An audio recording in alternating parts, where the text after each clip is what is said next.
d'être loin de ses racines, ça nous montre aussi l'importance ou une autre façon peut-être. Je veux pas dire l'importance, mais une autre façon de les voir.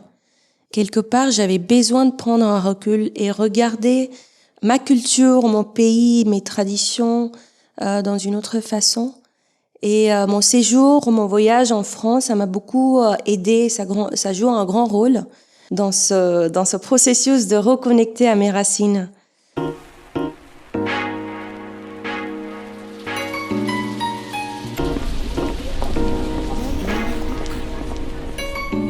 Bienvenue dans L'Œil Écoute, le podcast indépendant qui analyse notre rapport à l'image photographique et l'évolution du médium à l'heure de la suprématie du numérique et du digital.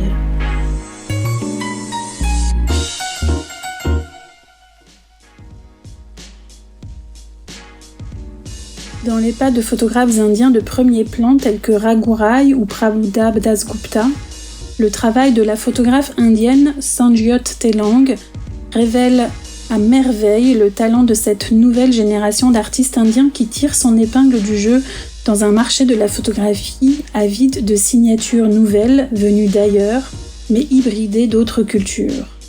Dans ce 45e épisode de L'Œil Écoute, elle revient au micro de Yannick Le Guillanton sur son parcours et ses projets à venir. Formée au graphisme et à la communication visuelle, elle s'exprime aujourd'hui dans la multiplicité des possibilités offertes par le médium, de la photographie de mode à celle de studio, de la photographie documentaire à l'utilisation de la peinture pour intervenir sur ces images. Son regard sur son histoire familiale, sur la féminité, sur la différence, sur les codes sous-jacents derrière les traditions, sur les vecteurs de la pression sociale exercée sur les individus et les femmes en particulier, cherche à frapper les esprits, à inciter au pas de côté pour mieux comprendre les processus à l'œuvre dans la fabrication des identités. Son exposition La voix de ma grand-mère est à l'affiche de la galerie Speos à Paris jusqu'au 26 septembre. Belle écoute. Bonjour Sanjyot Telang. Bonjour Yannick.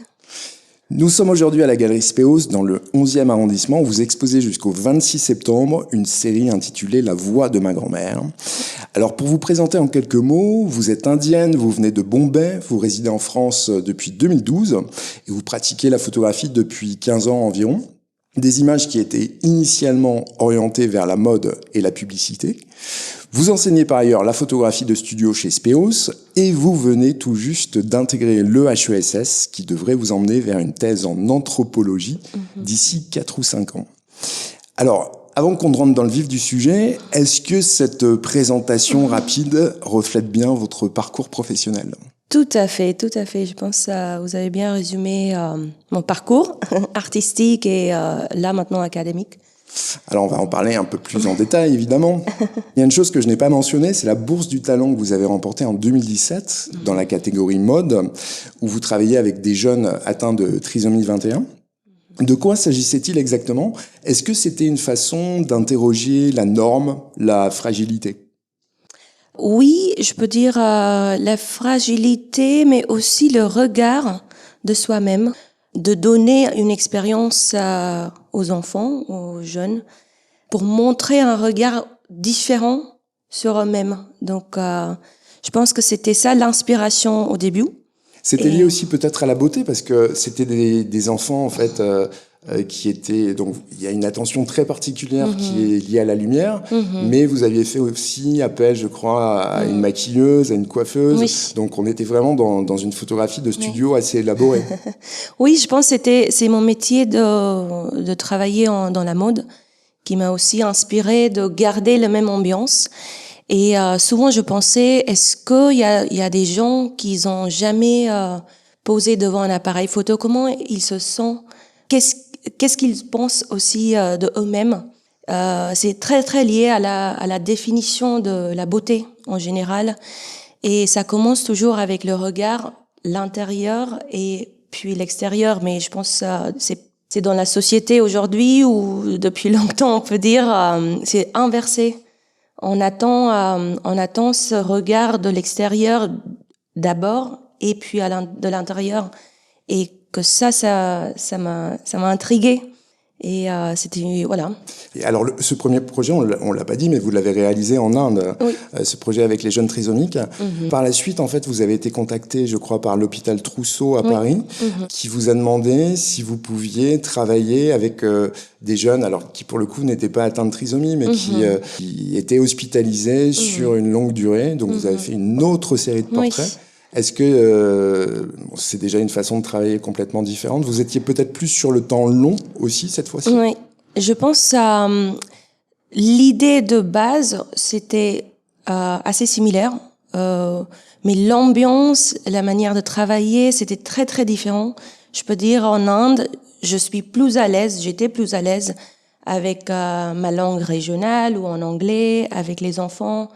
Avec l'équipe, donc pour travailler, je trouvais c'était beaucoup plus naturel pour moi. Et en France, c'était une challenge parce que à cette époque-là, je parlais pas très bien la langue française. J'ai beaucoup appris au fur et à mesure. Ça a peut-être duré un peu plus longtemps que prévu, mais ça c'était aussi une expérience de comprendre la façon de travailler en France.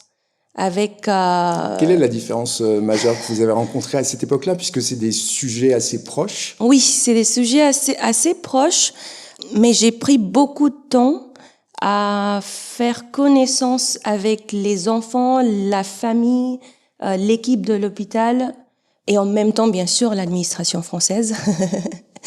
Donc, il y avait beaucoup d'allers-retours entre l'administration, dans plusieurs démarches, au plusieurs niveaux, je pense, qui a duré longtemps. Donc, ça a pris quelques mois et finalement, ça a pris un an et demi. Et qu'est-ce qu'elles sont devenues, ces images, par la suite? Vous avez eu l'occasion de les exposer, bien évidemment. Oui, c'était exposé dans la mairie de 20e, 12e, dans deux galeries à Paris. Et puis, la série a tourné dans le milieu de l'hôpital à PHP. Donc c'était très très bien reçu. Il y avait, je pense que ça a changé plusieurs vies, je peux dire.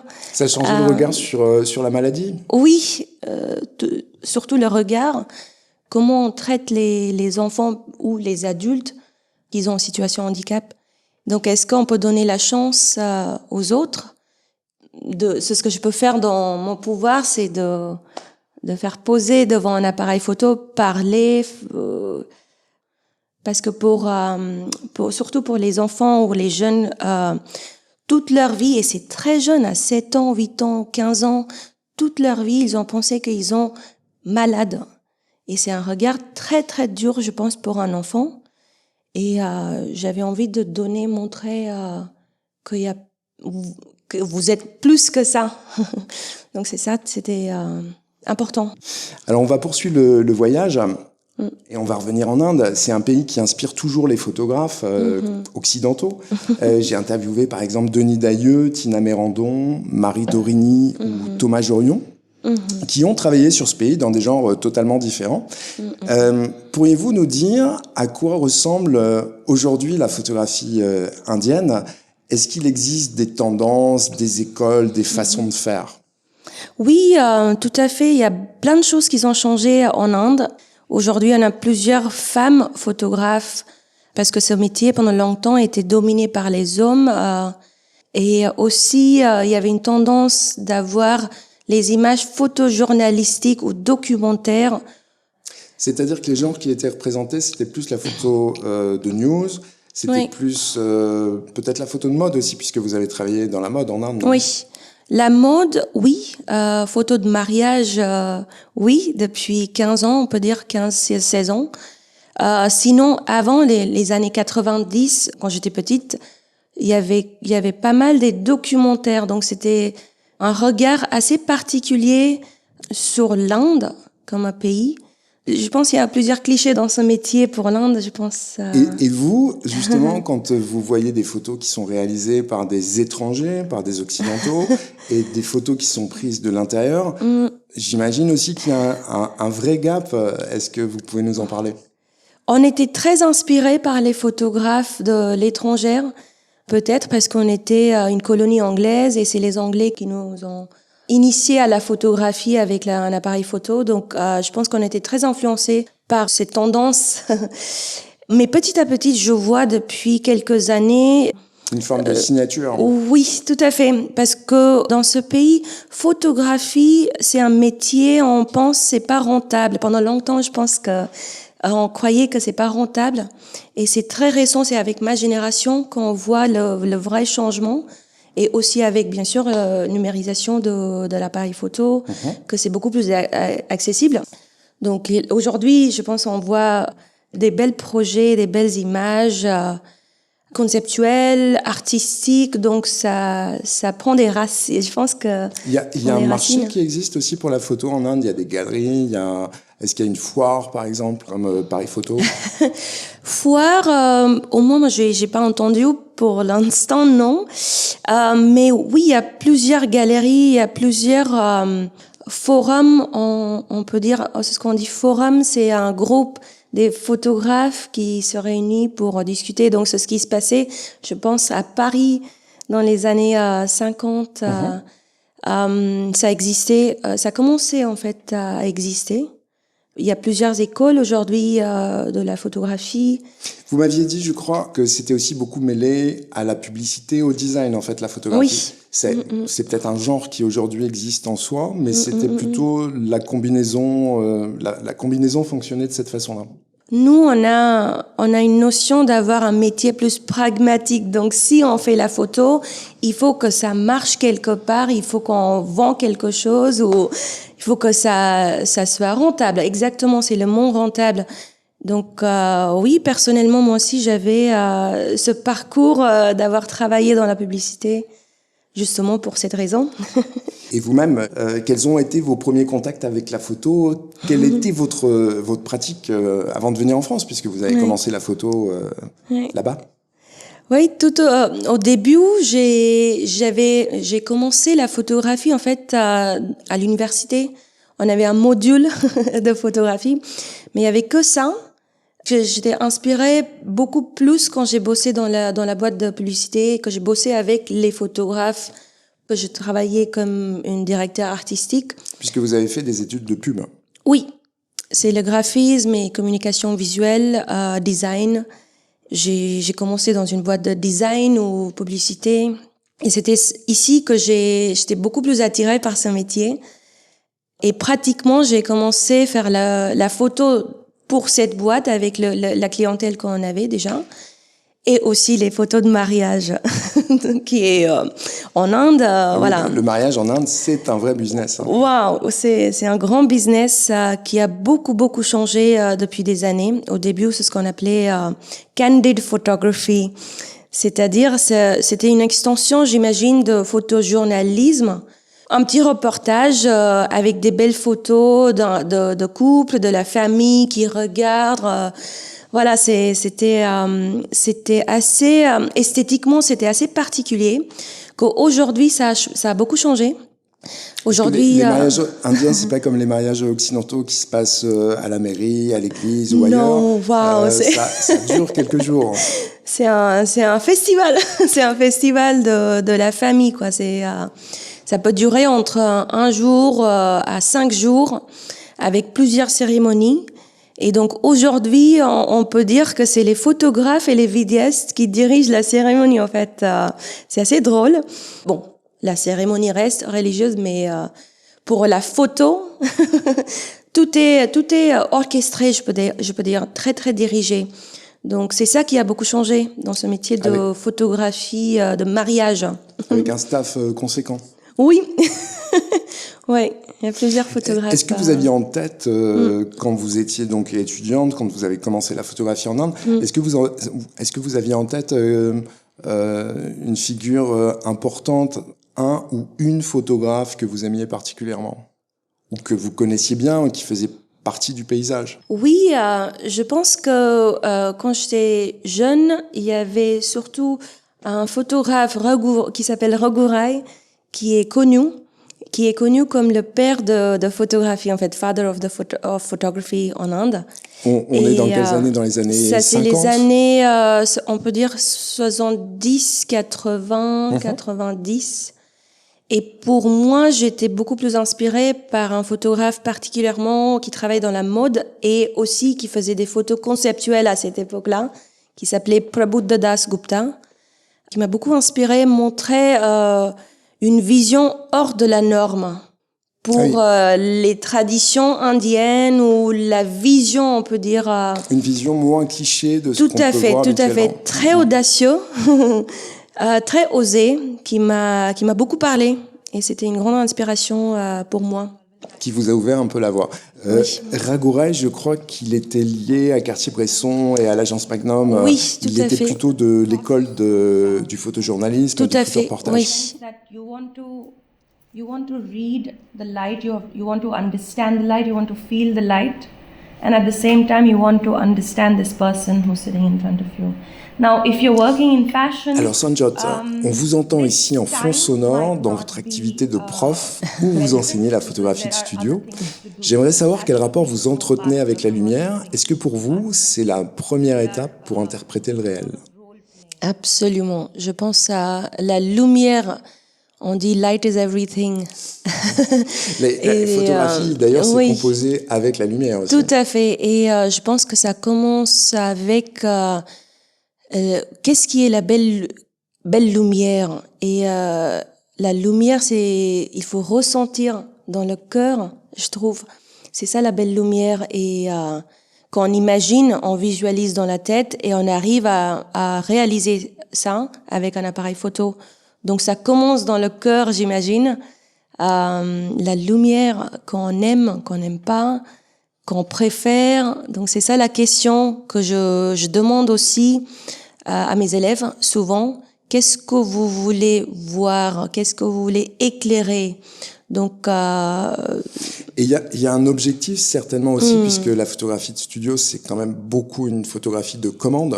Oui. Donc il y a certainement un objectif sur s'il s'agit, je sais pas, d'une campagne de pub, s'il faut que ce soit quelque chose de doux, de plus masculin, de plus industriel. Absolument, oui.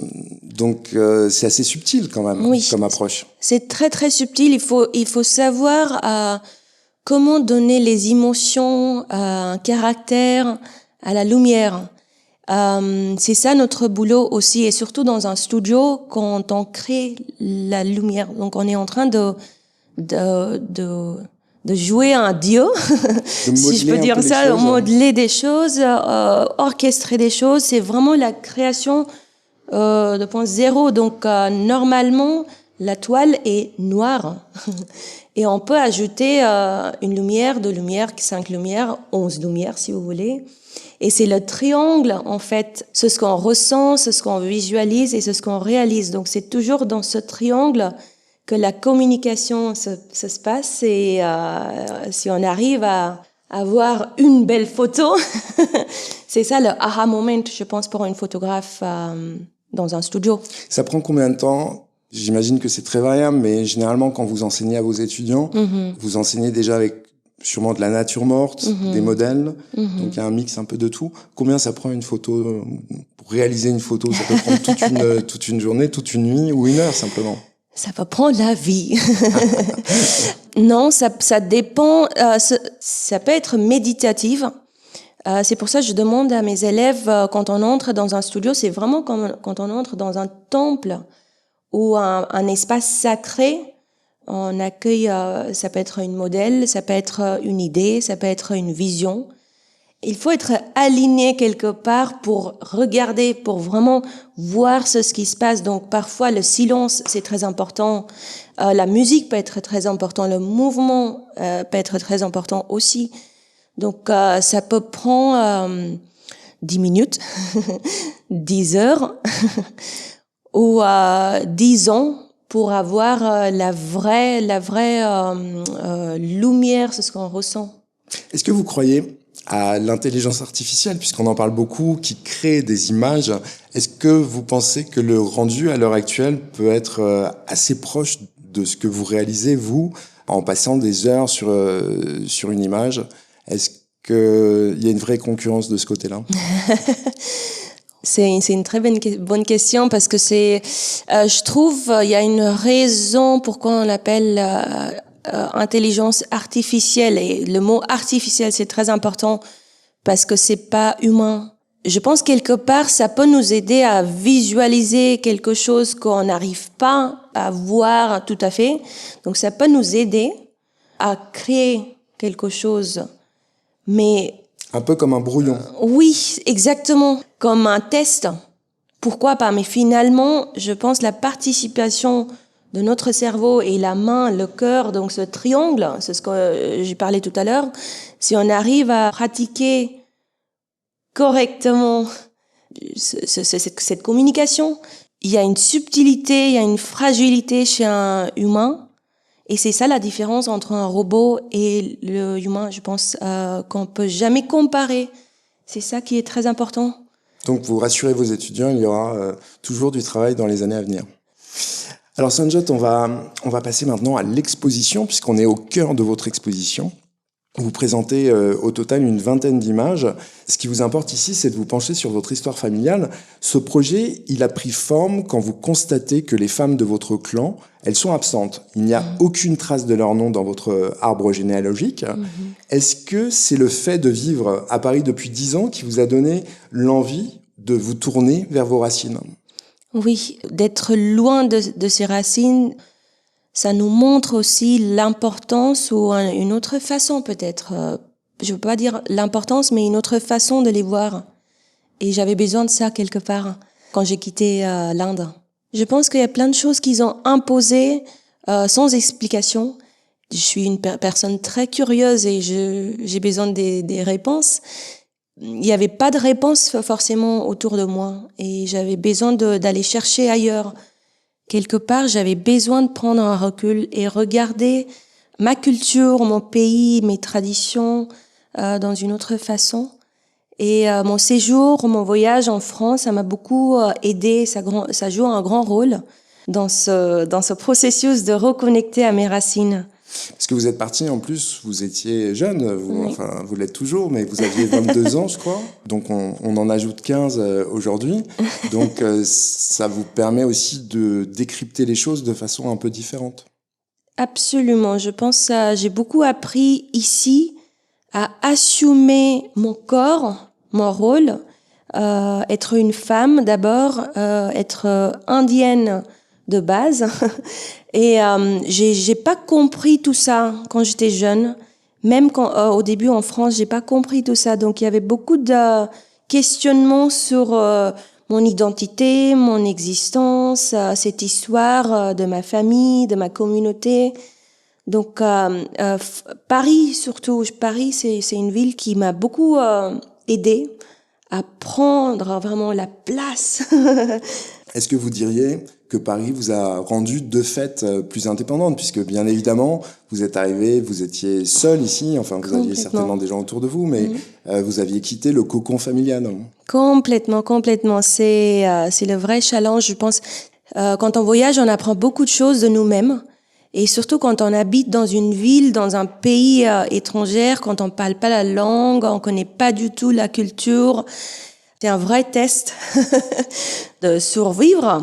Je peux pas dire c'était sauvage, mais trouver ma place et trouver une indépendance, ma voix, ma propre voix, ma vérité. Vous avez peut-être trouvé Paris aussi très exotique, comme les Occidentaux trouvent l'Inde très exotique. En tout cas, même si on n'y est pas allé, on a cette vision peut-être un peu cliché du pays. Donc ça vous est peut-être arrivé aussi. Oui. Alors, pour revenir à l'exposition, Sanjot, l'une des premières photos, c'est une image sur laquelle on voit un visage féminin drapé dans un sari transparent, frappé par la lumière. C'est l'une des rares images en noir et blanc de l'exposition. Elle est presque abstraite. Faut bien regarder pour comprendre la façon dont elle est composée. C'est une sorte d'image métaphorique qui amorce la série, c'est bien ça? Oui, j'adore que vous utilisez le mot frappé par la lumière parce que c'est métaphorique pour une phrase qu'on dit en anglais once you see the light, you can't unsee it. Et la lumière peut être métaphorique pour une idée, pour un changement, pour casser les codes, pour un autre regard. Ce que vous dites là en quelques mots, c'est qu'une fois qu'on a vu la lumière, c'est difficile d'y échapper quelque part. Tout à fait, exactement. C'est ça qui est frappant. Quelque chose qui est hors de la norme, qui change le regard, le perspective. Je pense que c'est ça qui est frappant pour nous. Et c'est exactement le boulot de la lumière. Donc vous commencez en fait avec cette image à dévoiler un peu ce qui va se passer par la suite. C'était votre intention? Oui, exactement, oui. Alors le sari, c'est un vêtement traditionnel, il parcourt votre série comme un fil rouge. Sur certaines images, votre modèle danse avec ce vêtement, avec des mouvements à la Isadora Duncan ou Loie Fuller, donc ces danseuses célèbres du début du XXe siècle, hein, qui pratiquaient leur art dans un style très décontracté, très libéré. Ou au contraire, parfois dans un style, vous réalisez des images dans un style lié à la danse indienne plus traditionnelle. Ce sari, donc ce vêtement, c'est à la fois le symbole d'une identité, d'un héritage, d'une expression aussi de sa féminité, mais aussi, je crois, d'une incroyable pression sociale, non? Absolument, je pense que vous avez bien dit la pression sociale, parce que une femme habillée dans un sari, Alors, la plupart des gens voient peut-être à quoi ça ressemble un sari, mais c'est une pièce de tissu, c'est une seule pièce de tissu. C'est une seule pièce de tissu. Ça peut être 3 mètres, 5 mètres. Donc, c'est aussi une manière de le porter. Et ça dépend des régions. Mais en général, porter un sari, c'est symbolique. Pour être une femme, en hindi, c'est ce qu'on dit Sundar Sushil Sanskari. C'est-à-dire, Sundar, c'est belle, c'est une belle femme. Sushil, c'est une femme très polie, très agréable, qui est souriante, voilà. Et troisième, Sanskari, avec des bons valeurs, bons principes, une bonne femme, bien élevée. Et c'est ça qui est une identité imposée dès qu'on porte ce vêtement, qu'on comprend pas. Je pense, ma génération, on a commencé vraiment à poser des questions. Pourquoi et comment et pourquoi moi? Dans ma génération, on porte ce sari pour les festivals, ça peut être les fêtes traditionnelles, ça peut aussi être au travail, que c'est un code formel. Il faut porter un sari ou équivalent d'un sari. Ça peut être un kurta qui est une chemise très longue. Donc ma génération, peut-être pas quotidiennement, mais jusqu'à la génération de ma maman, oui. Elle portait tous les jours, très facilement. Elle peut même s'habiller dans moins de 3 minutes, 2 minutes même. Et notre génération, c'est un peu compliqué. Donc c'est une tradition quelque part qui se perd et perdure à la fois, en fait. C'est un mix. Oui, hein. Oui, tout à fait. Et je pense que chacun, nous, de cette génération, on essaie de comprendre notre relation à ce symbole, à notre manière. Donc comment on le porte aussi peut être une manière de dire des choses sans mots. Alors, il y a une forme de rébellion dans vos images, puisque, en fait, votre modèle interprète très librement la façon dont elle porte le vêtement, la façon dont elle danse avec. J'imagine qu'on est loin des conventions traditionnelles, pour le coup. Et d'ailleurs, je vois un triptyque qui se trouve juste au-dessus de mes yeux, avec un modèle qui est couché sur un lit. Et vous m'avez dit, quand on a visité la première fois l'exposition, ma grand-mère ne supporterait pas que son sari laisse apparaître telle ou telle partie du corps ou qu'il soit froissé. On pourrait pourtant imaginer que dans une chambre, on ne soit plus en représentation, on lâche prise, mais apparemment, ce n'est pas le cas. Non, je pense que c'est ça le code et la pression sociale, c'est que il faut s'asseoir dans une manière, il faut porter... C'est ce qu'on appelle le pallu, c'est la partie de sari qui est mise sur l'épaule.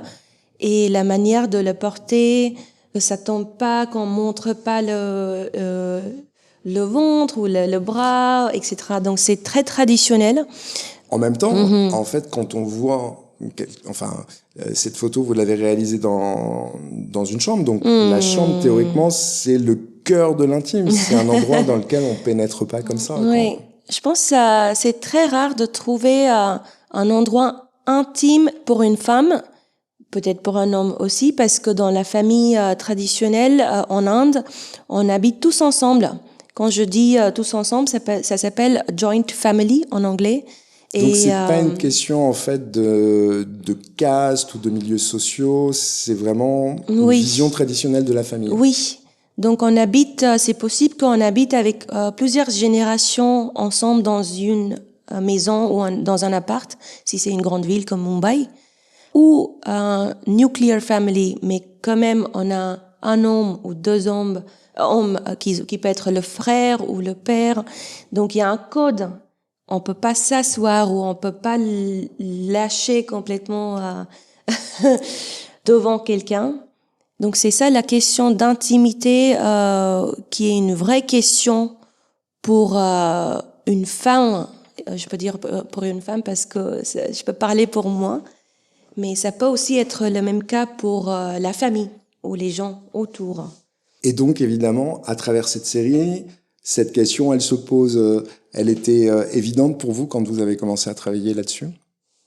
La question d'intimité, absolument. C'est revenir dans le corps, dans mon propre corps, et aussi ma relation avec ce vêtement, qui est symbolique pour une tradition, on peut dire, pour une vision, on peut dire, mais aussi la liberté.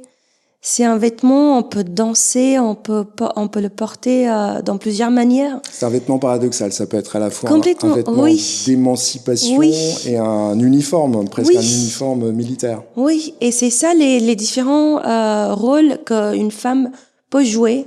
Elle peut être très traditionnelle, mais aussi très moderne en même temps. Alors sur l'ensemble des images, on retrouve aussi des interventions picturales sous forme de touches légères. Il y a une grande tradition indienne de la peinture qui va de la miniature dans les livres en passant par les temples jusqu'aux immenses affiches de Bollywood. Qu'est-ce qui vous a influencé pour associer à la fois la peinture et la photographie? C'est vos études de design que vous avez réalisées donc il y a 15 ans maintenant? C'est possible. Quand j'ai commencé à peindre, j'avais vraiment envie d'ajouter une couche, une autre dimension pour déconstruire quelque chose que j'ai construit moi-même. Donc pour un photographe, on est habitué à cadrer, figer, orchestrer, bien composer, on peut dire. J'avais envie de... Déstructurer peut-être? Déstructurer, tout à fait, c'est le mot, déstructurer. Déconstruire, déstructurer, c'est le mot. Et aussi, j'ai l'impression que je fais une incision dans une photo. Donc je fais une incision et c'est les couleurs qui explosent, qui sortent. Ça change quelque part ce qu'on capte de la photo. Et c'est une exploration peut-être aussi un peu mystique, puisque ça c'est le backstage, mais vous m'avez dit que quand vous interveniez sur les images, vous vous mettiez, alors je dirais pas, le mot est certainement trop fort, pas dans une forme de transe, mais dans une forme de méditation en tout cas, où vous passez du temps en fait à poser les couleurs sur tout à fait. C'est une sorte de rituel pour moi. Et la musique et la danse, c'est très nécessaire, je peux dire, quand je peins.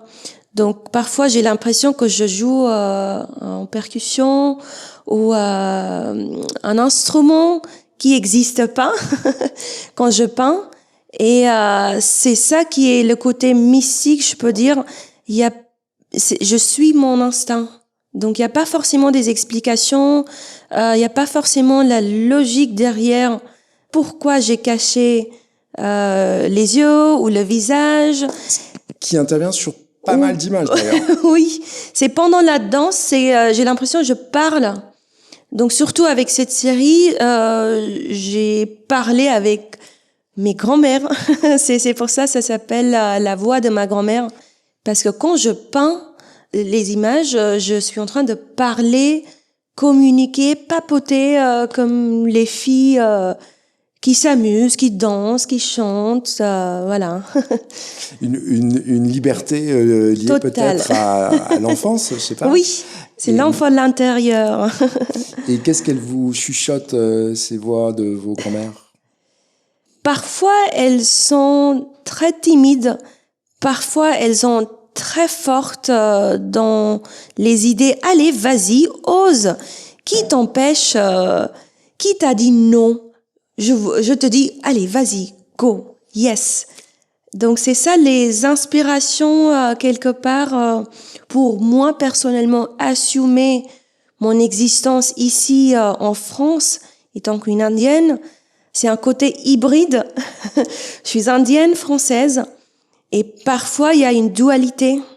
Cette dualité, est-ce qu'elle se retrouve aussi dans les voix de ces grand-mères? C'est-à-dire, est-ce que d'un côté, il y a une partie plus traditionnelle qu'on retrouve bien évidemment dans vos images, c'est-à-dire vos modèles sont tous indiens, elles portent toutes un sari, et puis il y a une forme aussi d'émancipation qui est très très présente dans ces images. Est-ce que c'est aussi la raison pour laquelle vous avez choisi ce titre?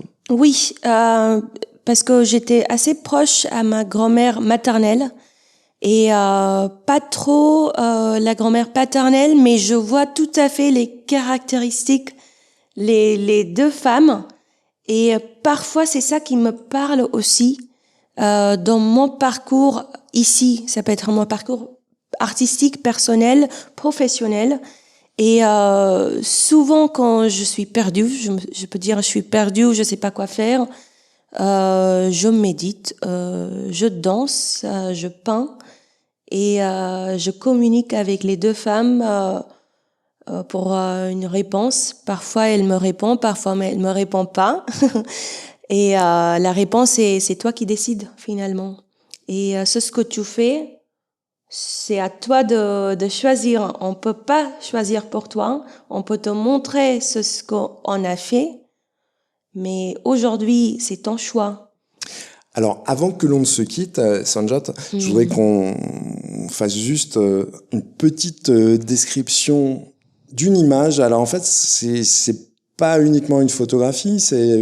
On a un autoportrait, on a quelques images de vos grand-mères, paternelles et maternelles. C'est véritablement une installation.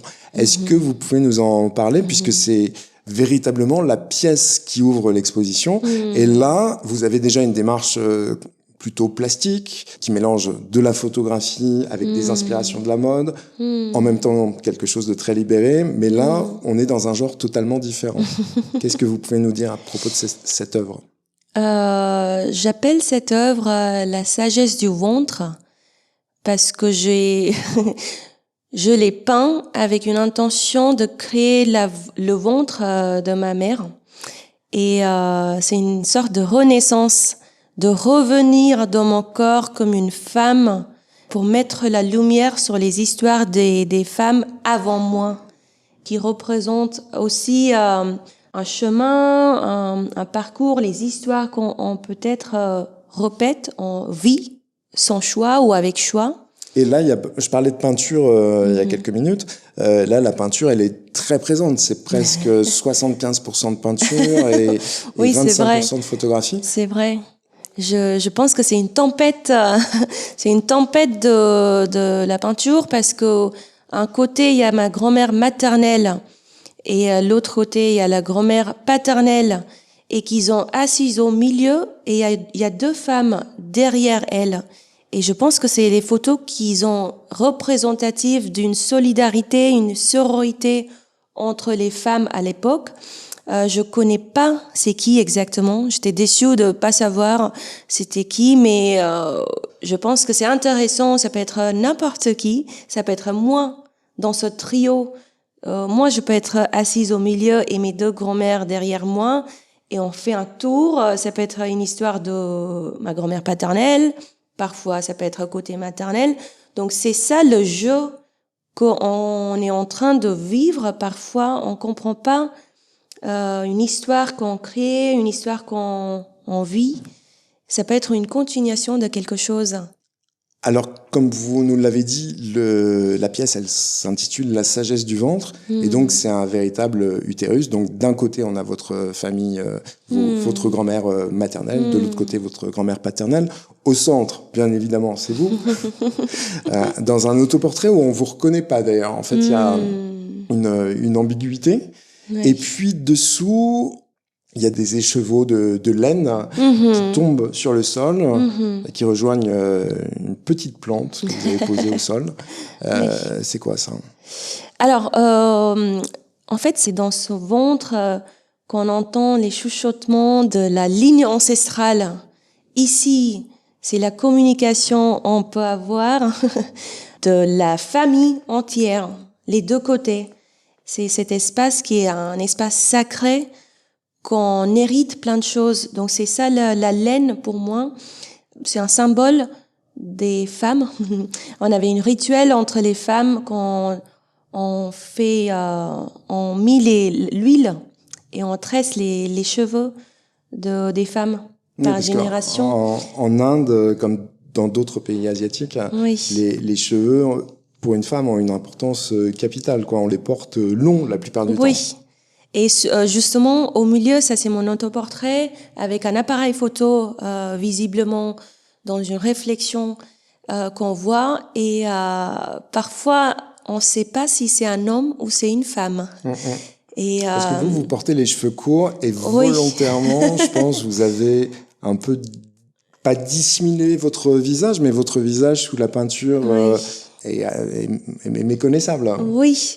C'est ça qui est représentatif de mon enfance. Je suis élevée comme un garçon manqué et j'avais aussi l'opportunité ou la chance d'avoir les choix que les hommes peuvent avoir dans une famille traditionnelle. Donc, je suis née une fille, mais j'ai des opportunités comme un homme, comme un garçon. Et c'est ça la dualité que je porte aussi, qui m'a peut-être intriguée et dérangée aussi à un moment donné. Être une femme, être dans un corps d'une femme, être une femme indienne, c'est une grande responsabilité que j'ai pas compris pendant longtemps.